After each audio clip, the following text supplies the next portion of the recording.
of me? Do I feel lucky? Well, do you, punk? Good morning, Vietnam! I love the smell of napalm in the morning. You're gonna need a bigger boat. I feel the need for speed. I wish I knew how to quit you. Love means never having to say you're sorry. You do? You'll shoot your eye out, kid. What up, film fans? Happy Sunday, happy Father's Day, and welcome to episode 301. Welcome to Teenage Mutant Ninja Turtles. You're listening to a brand new episode of the Cne-Men Movie Podcast.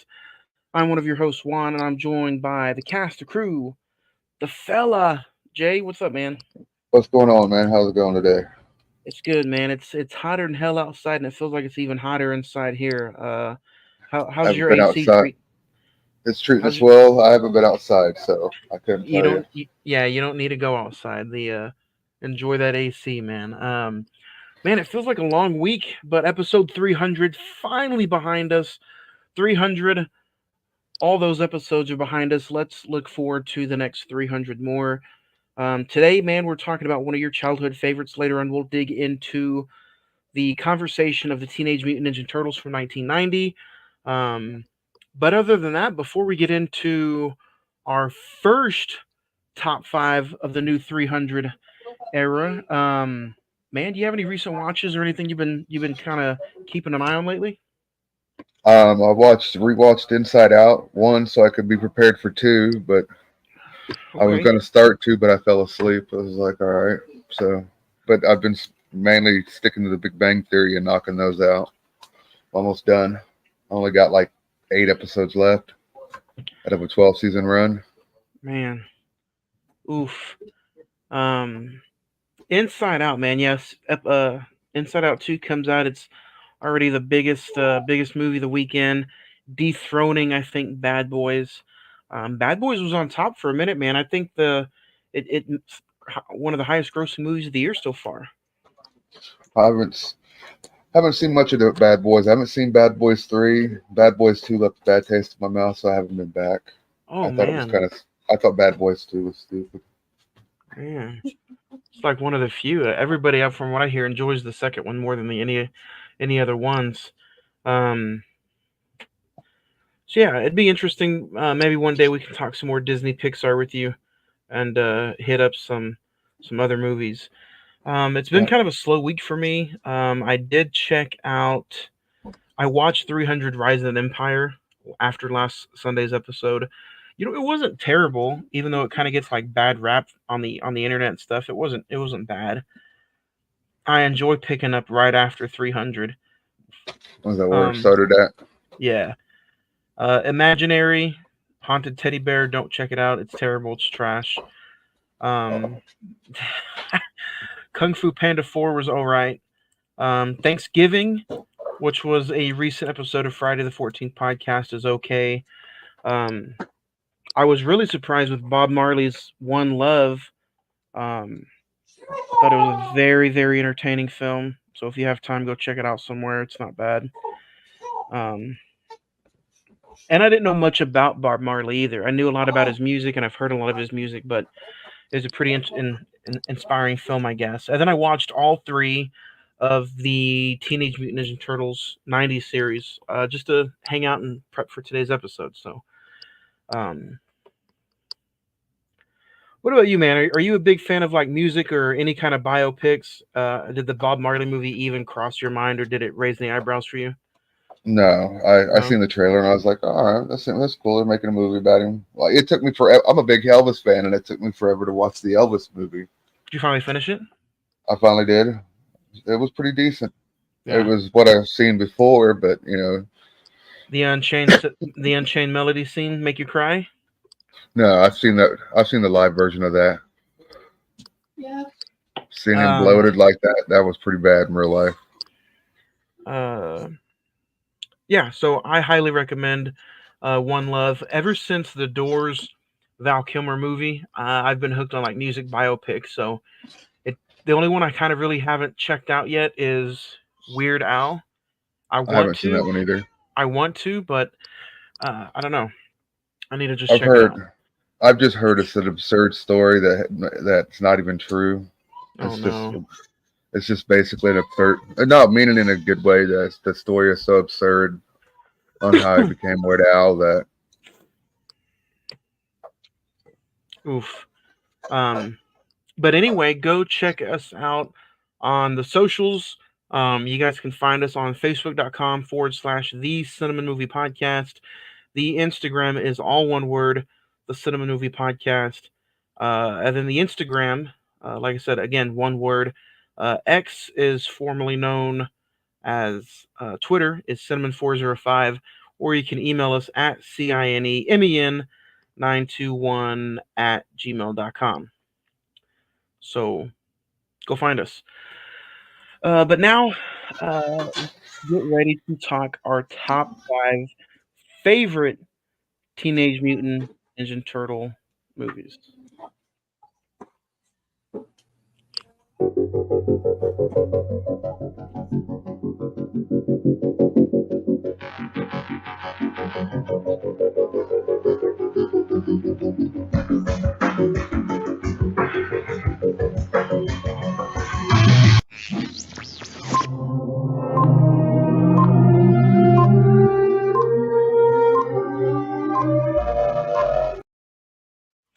All right, guys, we are digging into the lore of the Teenage Mutant Ninja Turtles.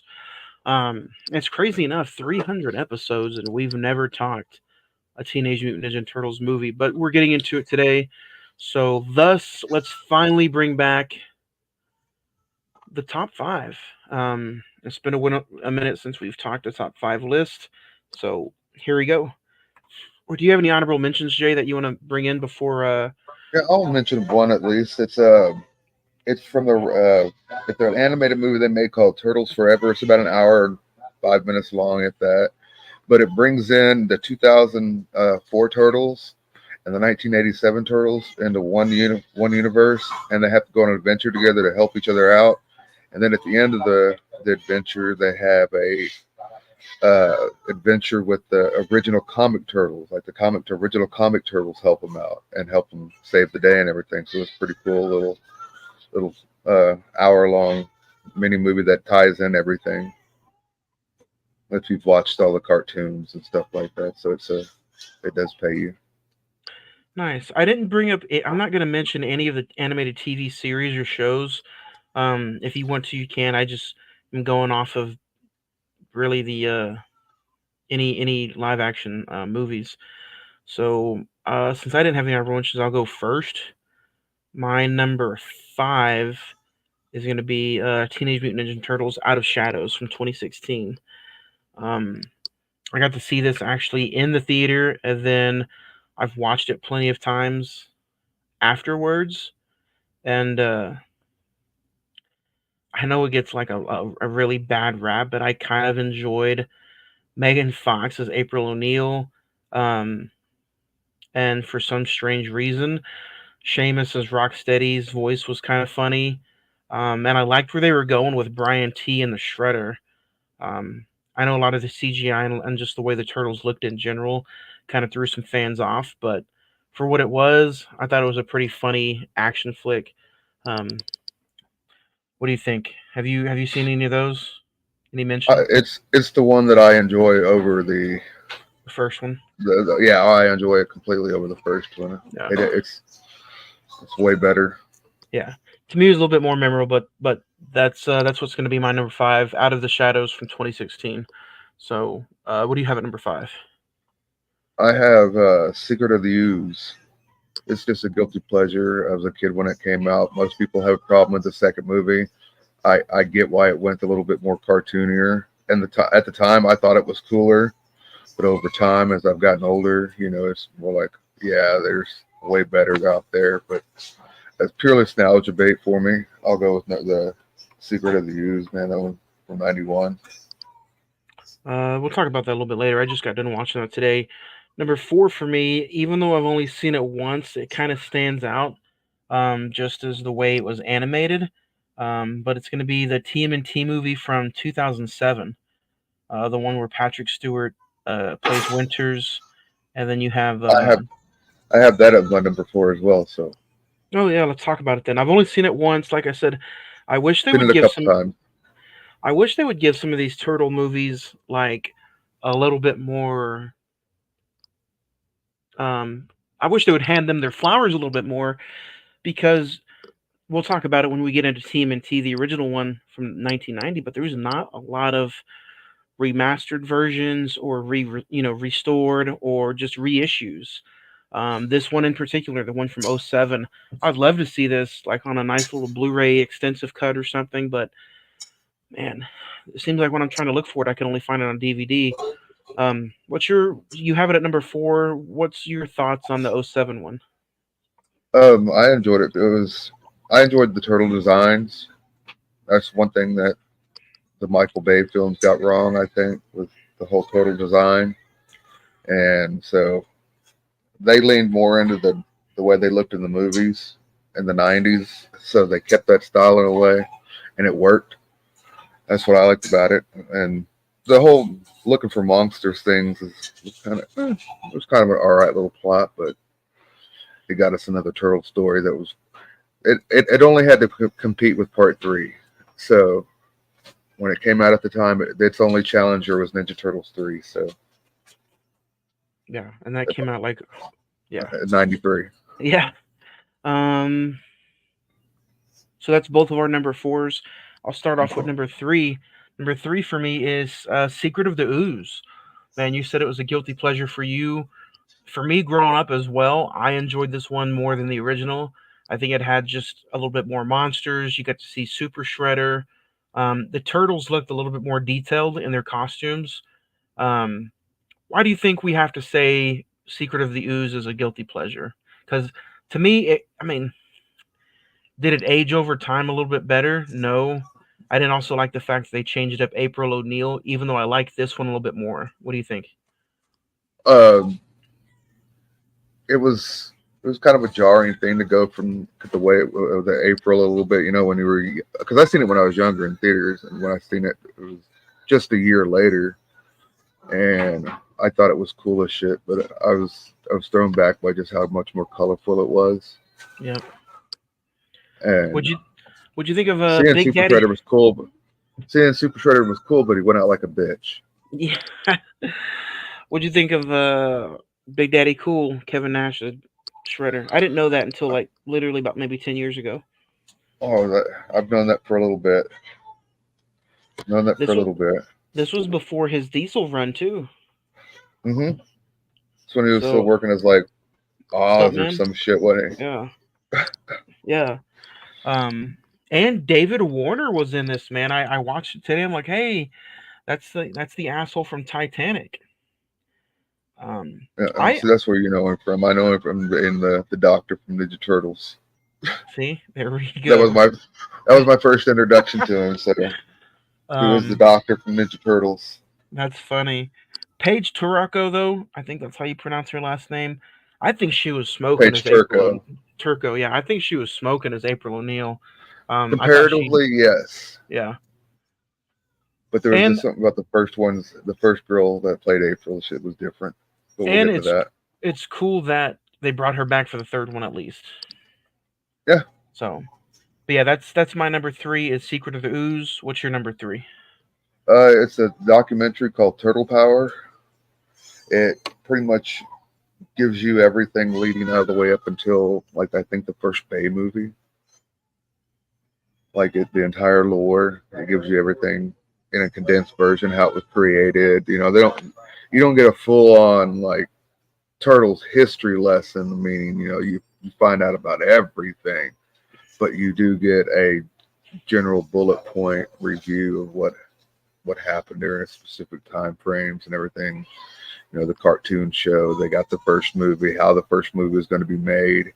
They got flack for the first movie, and then they had to make the second movie this way, and then they were like, we made the awful third movie, and then even they admit it was awful.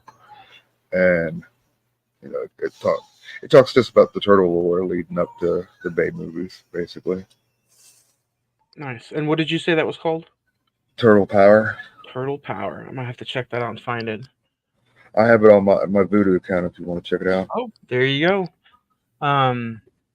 Number 2 for me is what we're talking about today, the 1990s version of TMNT. So I won't get too much into it because we'll talk about it here in just a little bit. What's number 2 for you? Mutant Mayhem. I quite liked the new movie quite a bit. Thought it was cool looking. Thought it had a good. I was ready for sure. I want them to do it. They've only done. We'll talk about this in a sec, but they've only done one Shredder movie or a movie with Shredder and gotten it right. And in my opinion, they have fucked up Shredder every time, but the first time. Well, the second time he's not so bad. He's still the same Shredder, but in the second movie, the first and second movie, we got a cool little Shredder. But then I don't think Shredder has been a menace like he could be because I've seen the cartoons, I've read the comics. Shredder is a complete menace in the comics and shit.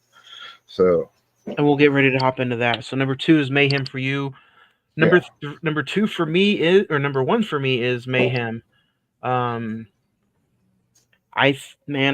love the way it was designed, written up. I love the look of the cartoon, the animation. I love the story. I love that they're like actual teenagers in a teenage world getting ready to mingle with high school students. I love the tease of the Shredder at the end. I grew up with like kind of like you with this movie, the 1990s, but I also did watch the animated series a lot.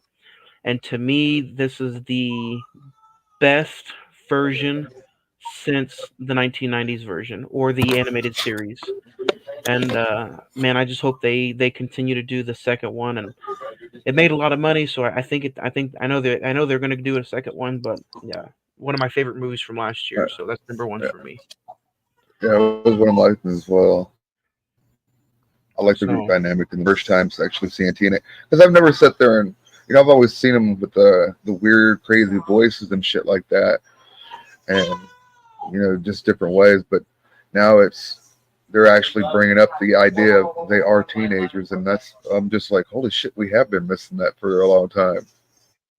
Yeah.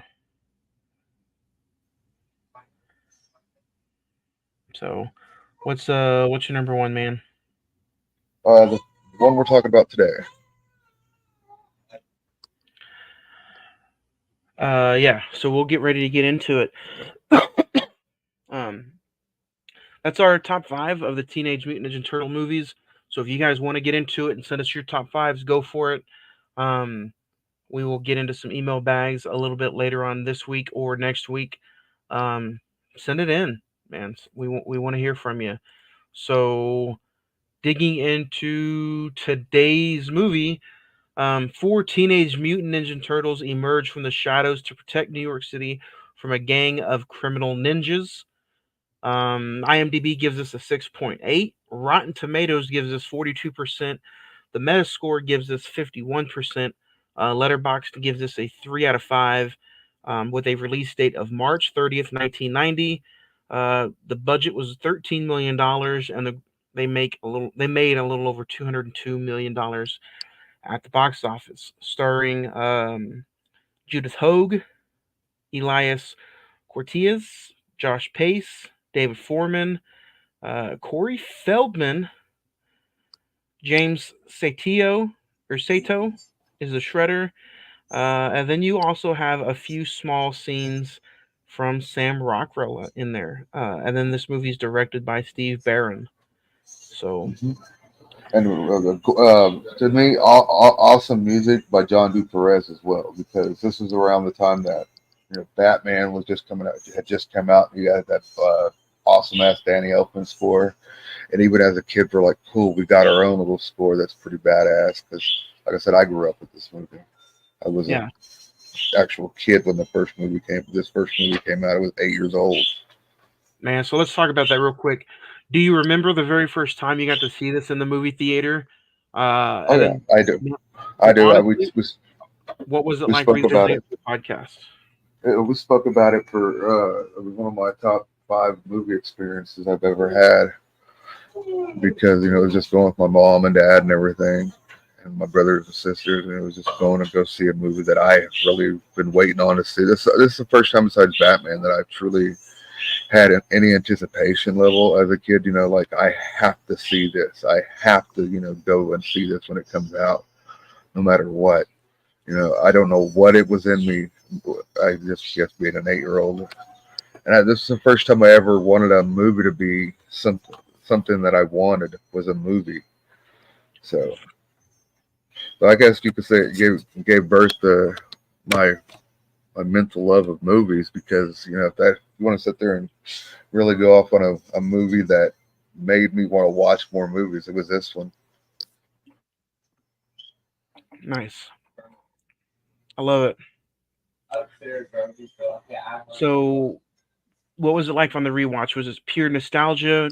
Was there anything that was like making you think this is only a childhood favorite, or what was it like? Oh no, I know. Rewatching it with me, it feels like the Batman '89 movie. Like it has that same feel to me. Like it's presented as real.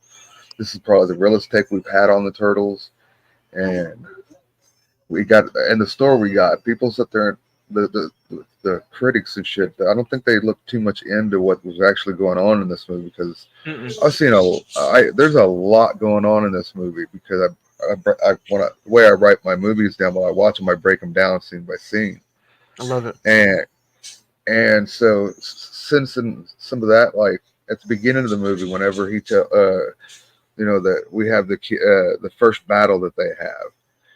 They end up having their first battle, and it's in the complete darkness, and they end up saving April from some thugs, and that's the first time we see Sam Rockwell. Yep. And so they get beat down and everything, and Raphael loses his side. He's pissed about it. Little do we know, we're getting our first bit of information about a Turtles we're getting our first bit of information about the world, and I liked it because it sets off later on. He's pissed off when he talks to Splinter about it, and Splinter's been telling him, that entire time that basically just be chill. Yeah. There's even a scene later on where he's like, Raphael, man, what the hell is wrong with you? Basically, it's like, bro, you need to chill out, or you're never gonna find the truth, and you're just gonna always be vengeful and everything like that. And I was like, holy shit, that's deep for a kid's movie. That is pretty deep. Did you see anything like that? Anything like that? And then the whole chat about Dad being gone. With this being Father's Day, we're recording this. It's a pretty fucked up movie that Dad gets kidnapped. Yep. Dad, they don't know if Dad's alive or dead or not. And so that's one thing that had to come to. And in this movie, I felt that with the believability factor, that I always thought, Shredder would have killed him if given the chance. I think he would just keep him. Yeah, I wanted to touch on that because to me, this is probably the darkest of any TMNT movie that I've ever seen. And, like, to me, it just works, man. Like, even, I can't believe this movie is 34 years old. Mm-hmm. And, like, yeah, to me, it still holds up as, like, a dark film. Like you said, we're talking about this movie on Father's Day, and I was thinking this last week or earlier today, too. I was like, we're talking about one of the greatest movie/comic book dads of all time with Splinter, and I'm like, he's kind of laying the sacrifice of all of them, man. He went out and adopted 4 little fucking turtles that he didn't have to. Exactly. And he taught him ninjutsu. So see, it isn't a weird story about some kid, Yeah. It's a truly loving story about a father with his kids and how he raises them to be ninja murderers. At least that's how the original comic book. Seriously, that's how the original comic book. He raised them to take a revenge on his Amatayushi and all them, because they were killed by. So see, you've read the comics, you've read the books, the stories, you've seen the animated TV shows from the 80s and 90s. What did this movie get as much right as far as the Shredder background and the Splinter background and the Turtles background? They shoved all this into an hour-and-a-half movie. I went through and I looked through. I should have had it more pulled up and prepared, but if you want to pull it up on IMDb, there's a list of the entire in the trivia section. They have it where you can read every comic book they based it on. I was going to have that pulled up, but I completely forgot about it. the first part of the movie is basically the first book, and I know it covers the Raphael one shot where he ends up fighting Casey Jones, and then it covers another one shot called Leonardo. But in the story, in the comic book story, Leonardo's beat up and in the position that Raphael's in. But in the movie, it's Raphael that's jumped by the foot and tossed through the window at April's place. So they did take like 5 or 6 different parts of the comic book lore that they already had at this point, and they turned it into a movie. Gotcha. What'd you think of the whole Foot Clan? Is that in the comic books? Yeah. And how did you think? They're a ninja assassin team. How did you think it got adapted on film? About as best as they could, foot soldiers. They were always seen as kind of mindless thugs, but we finally got the peek behind the curtain a little bit on, because before this time, unless you read the comic books, most kids did, and they watched the show.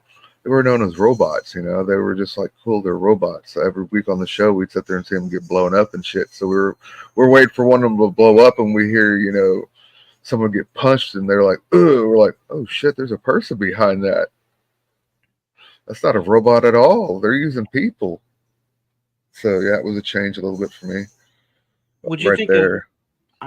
Even going back and looking at it today, I enjoyed the opening where they make it sound like an opening to a news broadcast, and that automatically gives you, there's April.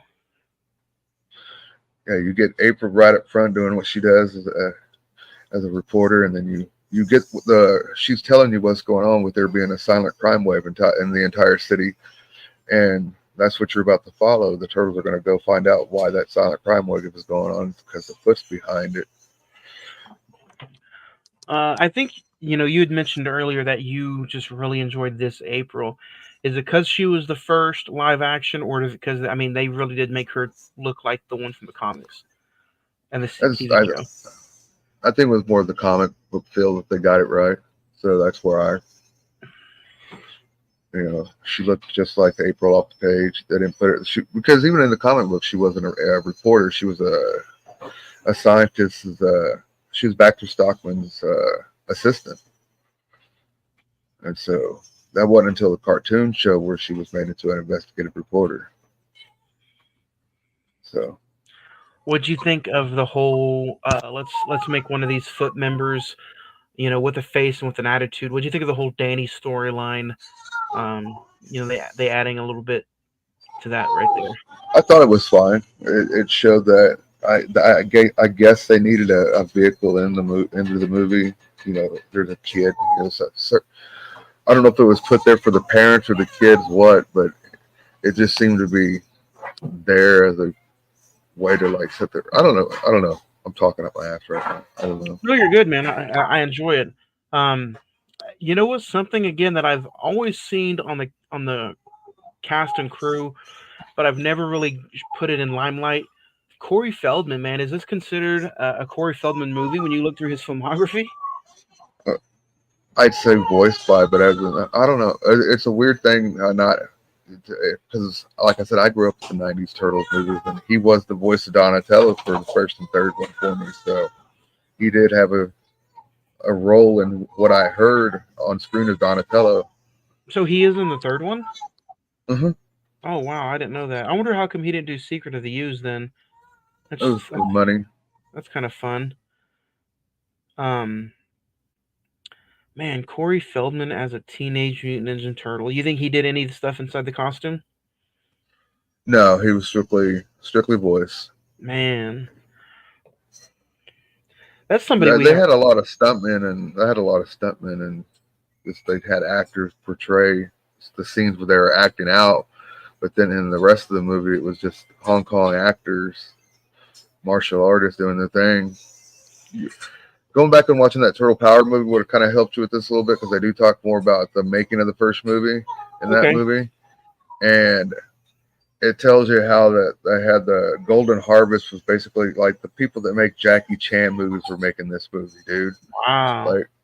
So that's seriously Golden Harvest. If you sit there and pay attention, Golden Harvest was a big martial arts company back in the day. And so Okay. that's the people. They were the people that brought us to martial arts, and Jim Henson's the one that brought us the costume. So with those two combined, we were able to get what we got. Corey Feldman, man, you let's talk just a second about him. Even though he's not really, like you said, he's just a voice in the movie. You grew up in this time, in this era, 80s, 90s. Is there a certain movie that stands out with Corey Feldman, or was he just one of the actors that at the time you felt was like overrated? I didn't really think too much of him, because like I said, I was an 8-year-old kid at that time. He was more of a teenage heartthrob thing around the time I was that age. Well, he wasn't a heartthrob anymore. He just let his heart throb to, just a heartthrob and shit like that, Yeah. making all the magazines. And now he's just taking work where he can get fucking work, and he just so happens to have to take. Oh yeah, I'm Donatello and Ninja Turtles. Yeah, so that's basically how that came about. You put me on one of his movies back in the day, and I found it on at like a pawn shop. It was him and Corey Feynman, right? Feynman, Well, Corey Haim. Corey Hames. They were like in a movie about a car, or like a weekend where they had like a car or something like that. License to Drive is probably what you're Yeah, thinking. yeah. There you go. Yeah, man, I've seen that quite a bit. I've actually seen that movie quite a bit. nice. There's that movie I remember with them, and then like they were in the Lost Boys. Yeah. I just remember him being in the Goonies Yep. and Friday the 13th. We've gotten a lot of emails and comments about the Lost Boys. I think it's gonna have to be a movie we have to do this year. A lot of people want to hear our thoughts about it. So It's one I haven't really seen too much of, so I would be pretty fresh going into it, nice. just seeing if it holds up. I know it's a Joel Schumacher movie. Yeah. Let's get back into the Turtles, man. The actor that they got to portray Shredder, I thought was pretty kick ass. Like you said, I thought this was a probably the best Shredder we've ever gotten live action.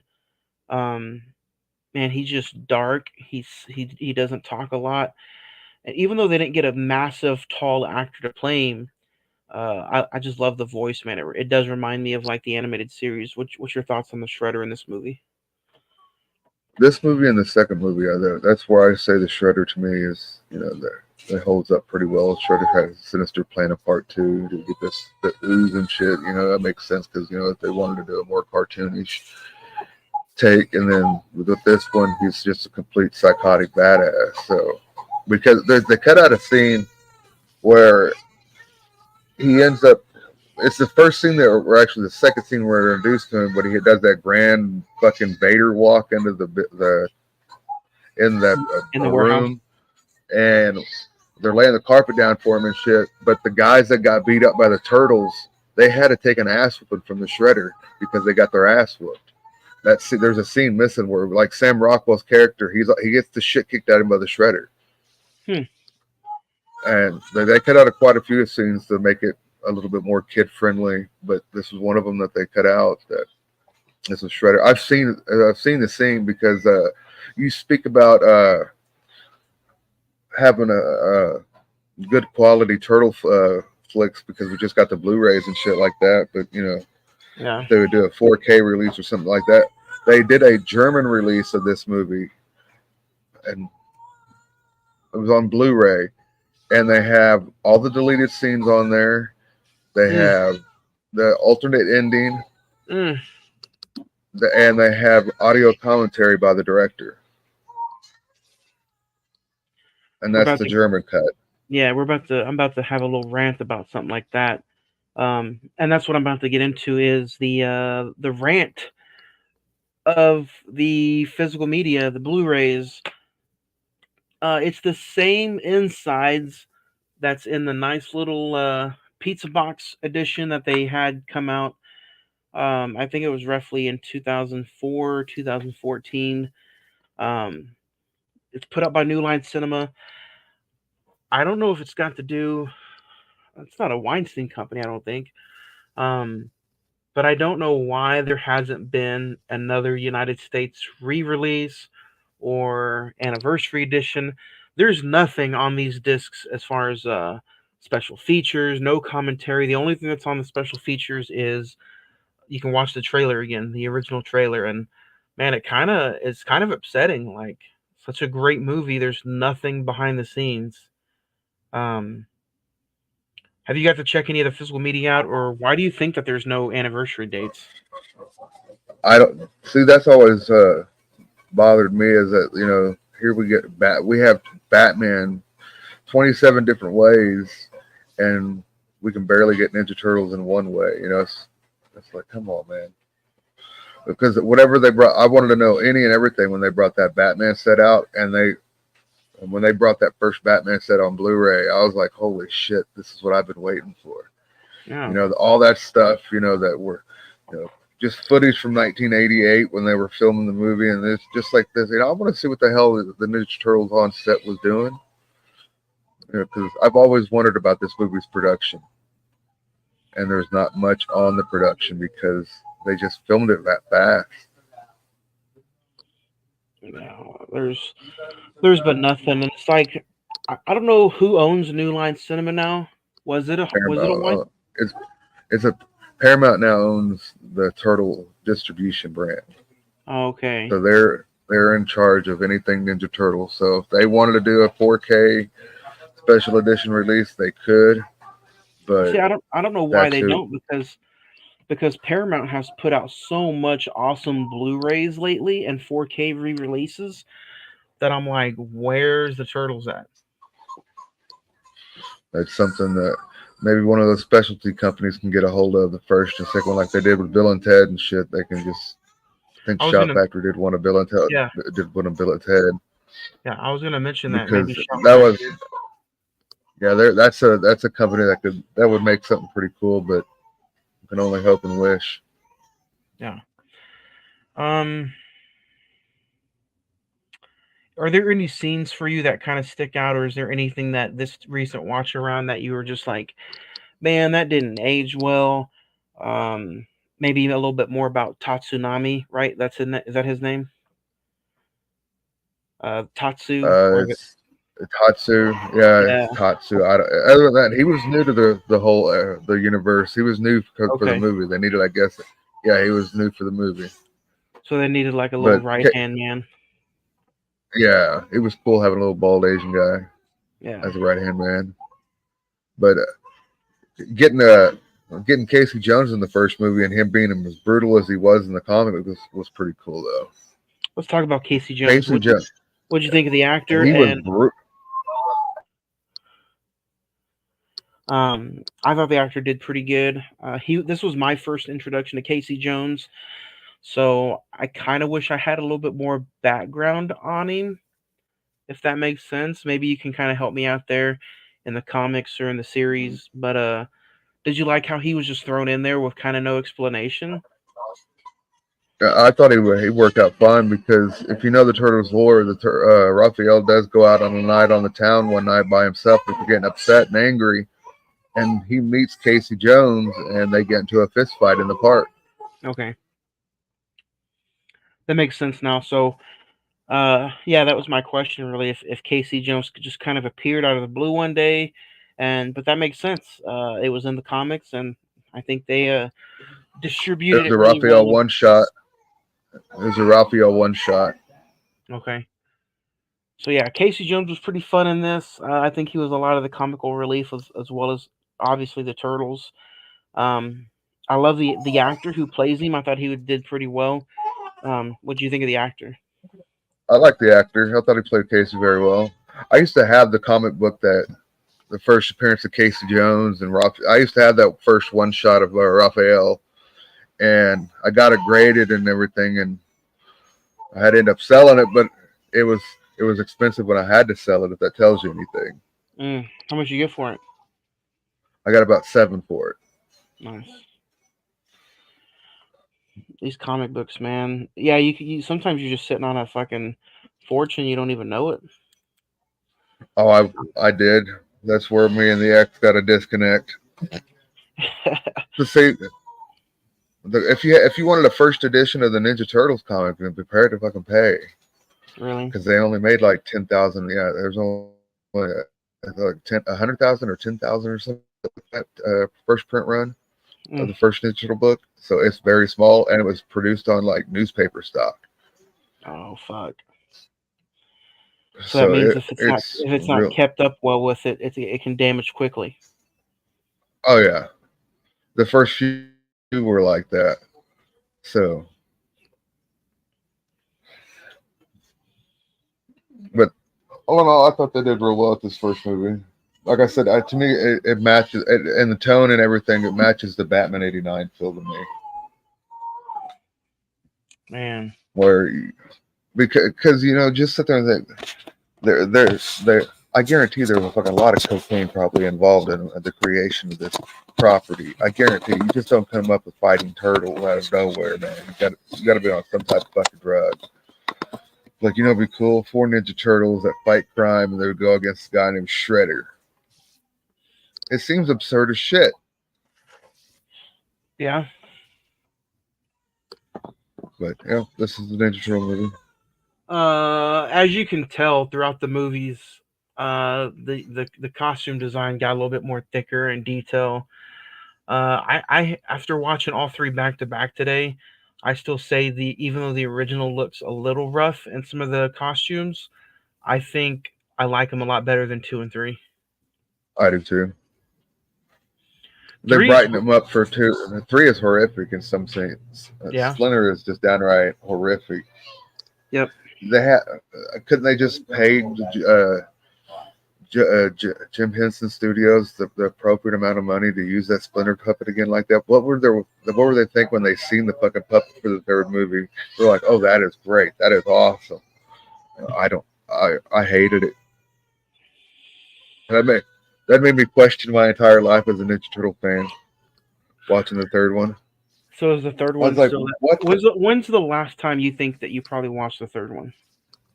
Probably 5-6 years ago, but you got to be in the mood for it.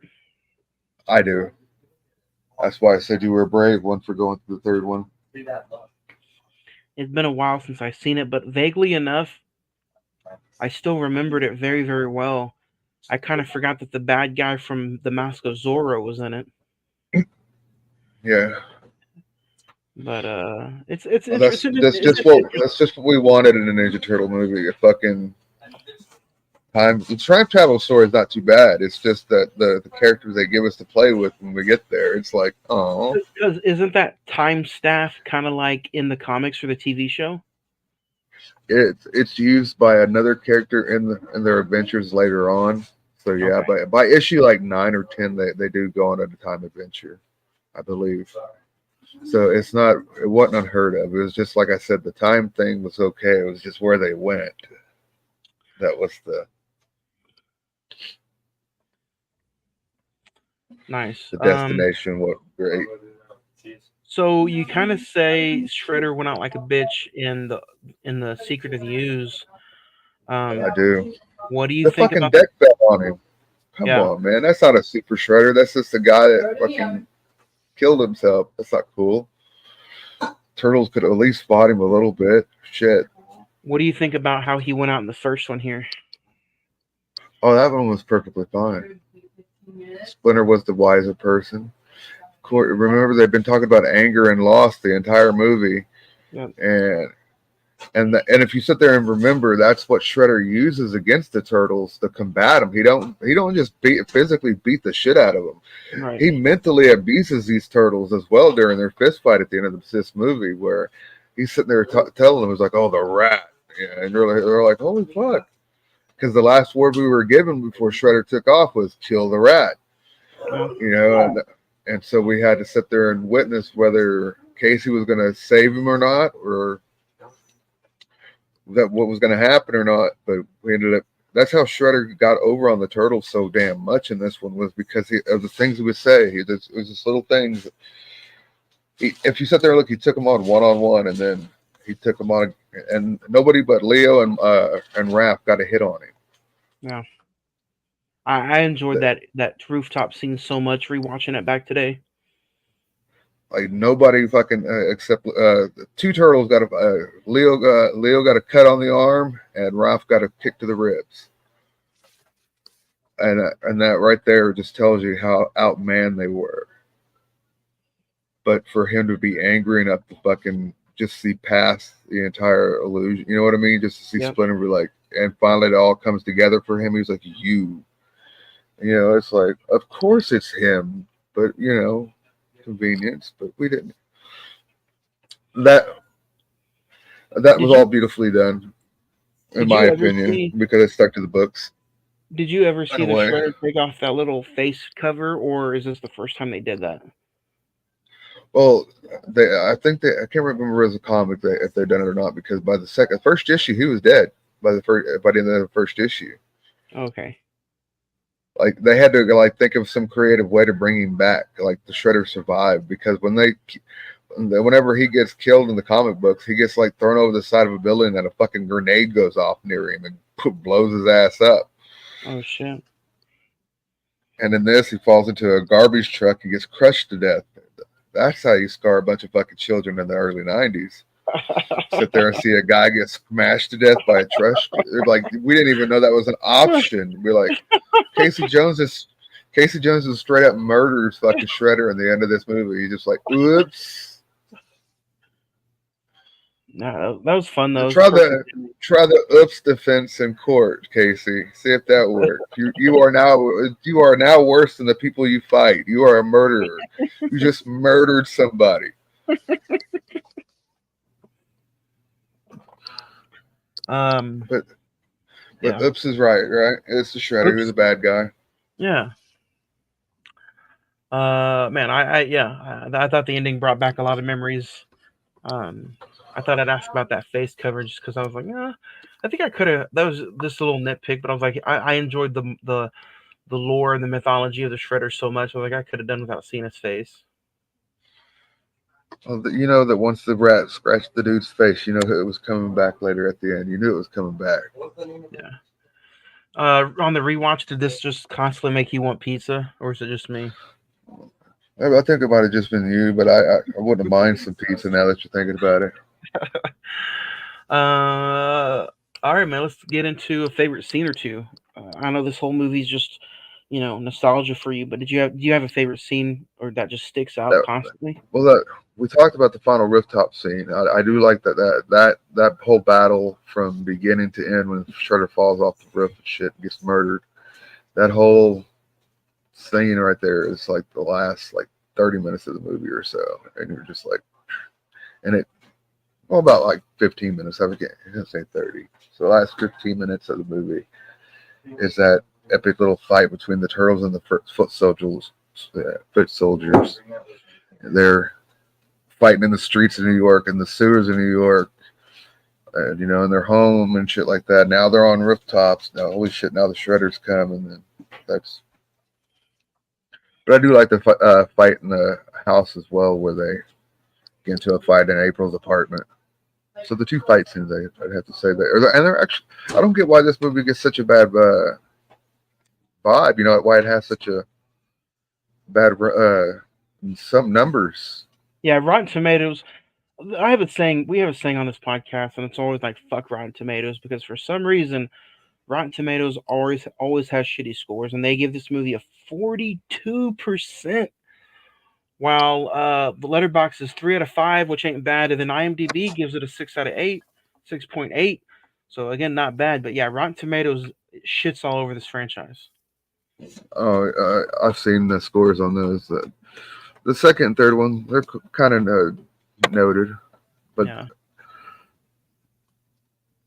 Because I sit there and sometimes watch reactors. I have a couple of reactors I watch on YouTube. I know it's weird. No, it's good. But they've reviewed this movie as well, and they were like, that movie was way better than I thought it was going to be, just because of the scores it had.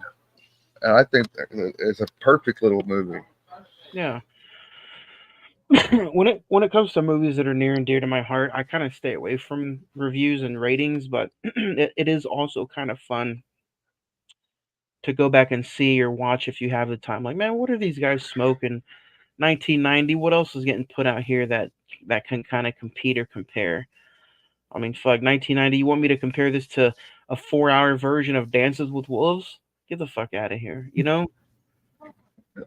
Hey, that's what you had to compare it to, though. I love this movie though. If I had to pick a favorite scene, it all matches well together. One of my favorite scenes is when they're getting the pizza and it's 3 minutes late. Oh, I was wanting to talk about that scene. That scene is so damn heartbreaking. Yeah, heartbreaking. Why you say? Because if the whole scene stems on Donatello asking Michelangelo a question of how does he feel about if anything happened to their dad, like if their dad died, what would they do?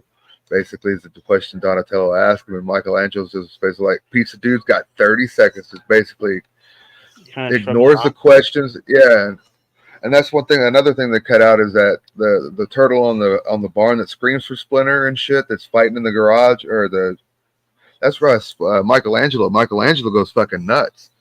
Michelangelo turns into Raphael. He gets mad and aggressive whenever he finds that Splinter is gone. And that's how he takes it hard like that. He like punches the walls and shit. That's how hard he takes it. So that they cut that out of the movie to keep him, I guess, Mm. a little bit more easier going. Yeah, the But pizza scene was Mikey always. had a bigger role in the original movie. See, he was my favorite turtle too. Raphael was mine because I was kind of an asshole. I was kind of a hothead. I enjoyed also the scene where they're dancing to Tequila, doing the whole Yeah. Pee Wee Herman, get. Um, I also enjoyed where they gotta say goodbye to the pizza because it's got mold on it. He's like, "Do you like penicillin on your pizza?" Um, really, the whole movie for me is just like I can sit there and just kind of talk about it, but those ones stick out for sure. In some sick way too, I also enjoy the rat being hung up, Splinter being hung up, and kind of talking to Danny about you know life lessons and stuff like that. Even though it's supposed to be like a dark, teachable moment, it's one of my favorite scenes. So This movie, that's why I'm saying I don't get why they say the movie has no plot. I'm just sitting there thinking, the movie's it does have quite a good plot, yeah, quite a bit actually. yeah, Were you guys watching the same movie I was watching or what? yeah. I think so many people just focus on, uh, maybe the '90s get up, and I don't know, but like I said, fuck the critics sometimes. Star rating, man. I'll go I'll first. go. You want to go first? All Go right, first. go ahead. No, you go first. Uh, Really fun movie. Perfect rewatch. You're in and you're out. It's only an hour and a half. Like you say, I love the score, the costumes, the story, the fight sequences. I'm gonna give this a 4 out of 5. That's my same star rating. I'm gonna give it a 4 out of 5 as well. I think it holds up very well. That's why I can't get past the critics' response to it. Even the modern critics like that. The movie hasn't taken up you know, seeing this is what we were given. They must not have realized what we were given in the '90s Yeah, when it came to our superhero movies. We were given shit, and we were expected to like it. And this is one of those ones that wasn't shit. This was one of those ones that was like, oh my god, I think they did it. I think they did it, guys. And yeah. most Turtle fans will sit there and agree with you. They're like, yeah, they fucking hit the home run right out of the park the first time out. But then the rest of them have just been fuck ups. I mentioned this to somebody a few years ago who worked and owned a bookstore here locally in Oklahoma City, and they kind of thought I was kidding and just making a joke about it, but I was dead serious when I really think this is a movie that could be picked up on the Criterion collection, and Criterion could pick it up and just give you so much turtle fucking lore that it turns into a pretty badass physical media collection edition. I would be okay with that Because with how much just is involved with the story, the score, and if you look at what kind of Criterion has been doing lately, they've been kind of picking up some of those household names, but yet something that wasn't. This movie almost has like a cult following, and Criterion is like all over stuff like that. So I don't know, man, but I wish there would be some kind of better physical media release for this movie. Um, but I agree with you. I don't know why it gets so much hate. the third one I get. The second one that's why it's a little nostalgia bait movie I like. But I've enjoyed my time with the Turtles. I've always enjoyed my time with the Turtles. Speaking One of, way, man, shape, or form. where would you like to see this franchise go next? Would you like another adaptation of a live action movie, or are you okay with a continuation of the Mayhem series that just got released last year? Well, being a Turtle fan like I am, I already kind of know what they're planning on doing. They're doing a 2-season Tales of the Ninja Turtles using the same designs as the Mayhem Turtles. And then they're going to have another movie out. So they're going to be setting up the Shredder and shit like that, establishing that. So that way, by the time the second movie comes out, you have 2 seasons of a movie in between the first movie and the second movie. So that's what they're planning on doing with the Mutant Mayhem universe. And then they're wanting to do The Last Ronin as a rated R movie. I seen that, but do you think is The Last Ronin an animated movie? No, they want to go full out live action with it. I saw that. I think that's going to be interesting. I don't think it'll happen, but that's just me. I don't see them. I'm surprised it's not animated, to be honest with you. The head right now over there, the head honcho for the Ronin movie is Walter Hamada in it. Yeah, the guy who kind of screwed Zack Snyder over for the DC. So we'll see. He didn't want DC to be rated R, and he didn't want Zack Snyder to do his stuff like that. But now he wants to do that over at Paramount. So we'll see. Maybe he learned. Maybe. But man, we have a stacked June ahead of you guys. June is going to be fun. We just rated TMNT from 1990. So keep giving us the following. Tomorrow live, not only is it the NBA Finals Game 5, but we are also talking the AFC South on a new edition of the Sports Breakers. Wednesday, the 19th, we are talking a horror film to be exclusive, Bed Rest. And then, Jay, next Sunday, me and you on the 23rd of June is going to talk a classic from 1993, Demolition Man. Are you excited for next Sunday? And, man, if it wasn't for you and my dad, I wouldn't have even known what this movie is. Well, if it wasn't for your dad, hell, I wouldn't know what this movie was. It was just one of those nights where your dad's like, we're going to watch a Stallone movie. I'm like, all right. That's fine with me. Nice. So I seen it on VHS. I missed the theatrical window, but I did see it on VHS right when it came out. So nice. I'm excited. I haven't rewatched this movie in years. And then a week from Thursday, we are talking the final World Wrestling Federation pay-per-view, Backlash. A week from Thursday, Jay, you were there live. I can't wait to get into this conversation.